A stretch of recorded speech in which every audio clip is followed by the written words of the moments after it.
नमस्कार, मेरा नाम आनंद कमलेश त्रिपाठी है। आप मुझे बिंदास भोजपुरिया पर देख रहे हैं। इस वक्त दोस्तों मेरे साथ प्रदीप के शर्मा जी हैं, जिनके घर पर हम हैं और अखंड रामायण जो है वो यहाँ पर रखा गया था और ये आप पीछे मेरे देख सकते हैं, बाकायदा भगवान की ढेर सारी तस्वीरें हैं। सबसे पहले तो शर्मा जी, स्वागत है आपका बिंदास भोजपुरिया में। मैं आपके चैनल के माध्यम से आपके सभी दर्शकों को नमस्ते बोलता हूँ। आशीर्वाद बनाए रखिएगा हमेशा। शर्मा जी, ये सब जो है प्रभु की पूजा, अखंड रामायण, ये सब आयोजन किया गया, हमने तस्वीरें भी देखी। और अब हालांकि अब आप सुबह ही उत्तर प्रदेश निकलने वाले हैं, यूपी निकलने वाले हैं। तो प्रदीप के शर्मा जी यूपी जा रहे हैं, इनकी एक फिल्म शूट हो रही है जिसके लिए इन्हें अर्ली मॉर्निंग फ्लाइट पकड़नी है और उससे पहले हमने रात में ये इंटरव्यू बातचीत करके हमने डिसाइड किया। तो हमें ये बता दीजिए शर्मा जी कि आप यूपी जा रहे हैं, कौन सी फिल्म है जो शूट हो रही है? ये आज से वो शूट हो गई है चालू, अफसर बिटिया, और बहुत अच्छी स्टोरी है। हम लोग उसी पे काम कर रहे हैं। उसमें कुणाल सिंह जी हैं, उनके बेटे आकाश सिंह यादव जी हैं, संजय पांडे जी हैं, वीना पांडे जी हैं और श्रुति राव मेन लीड वो है जी। तो ये अफसर बिटिया जो है, ये फिल्म यूपी में शूट जिसकी शुरू हुई है, यूपी में लखनऊ में। हाँ, लखनऊ के पास लोकेशन है, लखनऊ।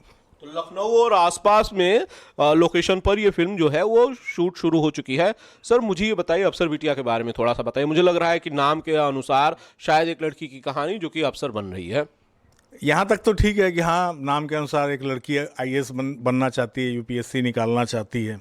उनके पिता बहुत ही गरीब हैं और मेहनत मजदूरी करके ही वो अपने परिवार को चलाते हैं। और फिर उन्हीं बाप बेटी प्लस माँ का स्ट्रगल, समाज उसमें कैसे कैसे इंटरप्ट करता है, फिर कैसे सपोर्ट करने लगता है, ये पूरा ताना बाना है। बहुत शानदार ड्रामेटिक फिल्म है। तो इसका जो निर्देशन है फिल्म का, वो कौन कर रहा है? इसमें मैंने लॉन्च करने जा रहा हूँ 2 डायरेक्टर जो कि अपने आप में जाने पहचाने नाम हैं। पहले हैं राकेश त्रिपाठी, जो राइटर अभी भी हैं, लेकिन अभी ये बोल सकता हूँ कि आज के दिन राइटर थे। और एक कन्हैया जी हैं, कन्हैया विश्वकर्मा।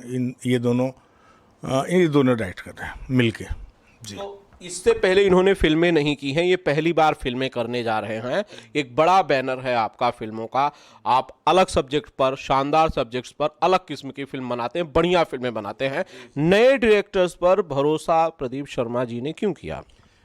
देखिए, एक तो क्या है कि टैलेंट को आप कितना दिन तक पीछे रख सकते हैं, पहली बात। दूसरी बात कि वो लोग, हमारे जो डायरेक्टर हैं पराग पाटिल, उनके एसोसिएट हुआ करते थे और मैं उनके साथ 2-3 फिल्में तो कर ही चुका हूँ, 3 फिल्में पूरी।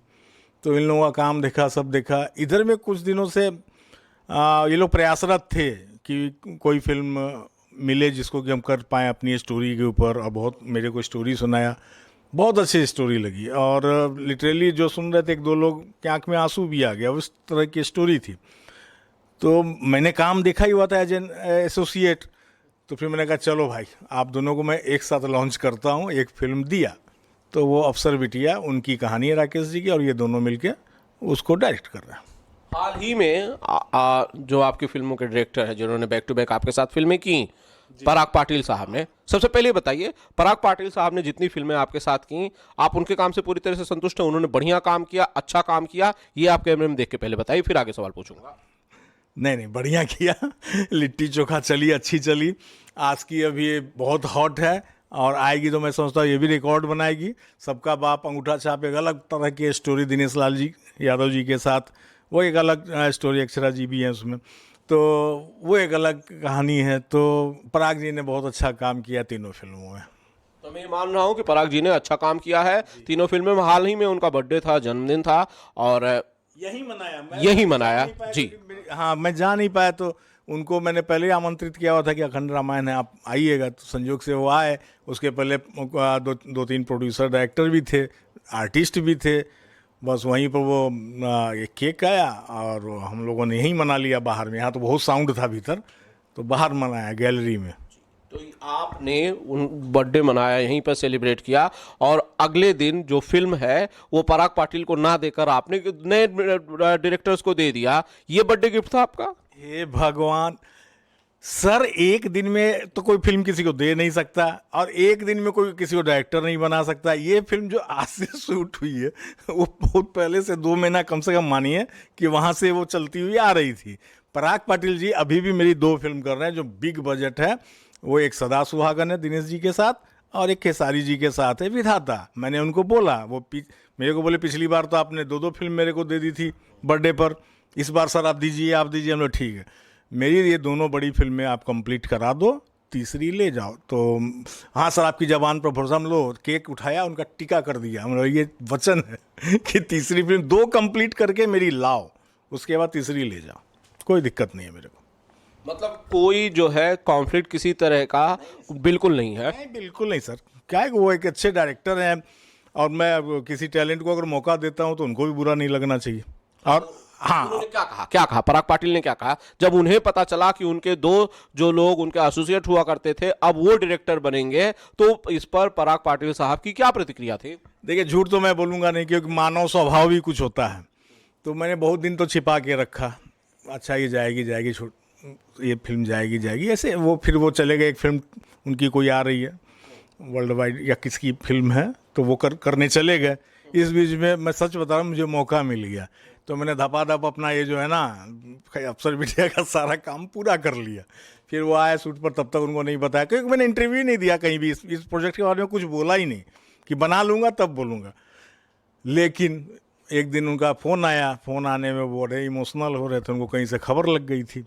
अब लग गई थी तो मैंने बोला हाँ भाई बात तो सही है, कर रहा हूँ, लेकिन ऐसा नहीं है कि आपको मैं छोड़ रहा हूँ। आपके पास ऑलरेडी मेरी 2 फिल्में बड़ी बड़ी बजट की, मतलब इस साल की समझो टॉपर फिल्म होगी ये दोनों ही, तो आप उसको कर लो।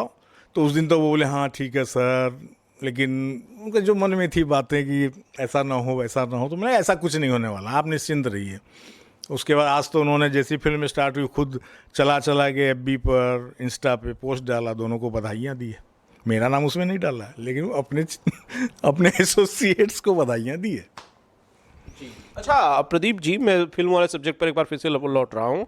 फिल्म में आपके पास एक बड़ा डायरेक्टर था जो इस फिल्म में नहीं है, जिसका बड़ा नाम पराग पाटिल, वो इस फिल्म में नहीं है, कोई बड़ा सुपरस्टार आपके फिल्म में नहीं है। तो आपको क्या लगता है कि जो ऑडियंस है वो फिल्म में ना आपके पास सुपरस्टार है बड़ा, ना आपके पास बड़ा डायरेक्टर है, तो किस चीज़ के प्रति आकर्षित होकर आपकी फिल्म देखने जाएगी? कि आखिर ऑडियंस को अट्रैक्ट करने के लिए आपके पास क्या चीज़ है? पराग आप जी नहीं है, सुपरस्टार नहीं है, तो क्या है प्रदीप जी? मेरे पास कंटेंट है, और वो कंटेंट लोगों तक कैसे पहुंचेगा वो दिमाग में मेरे स्कीम है।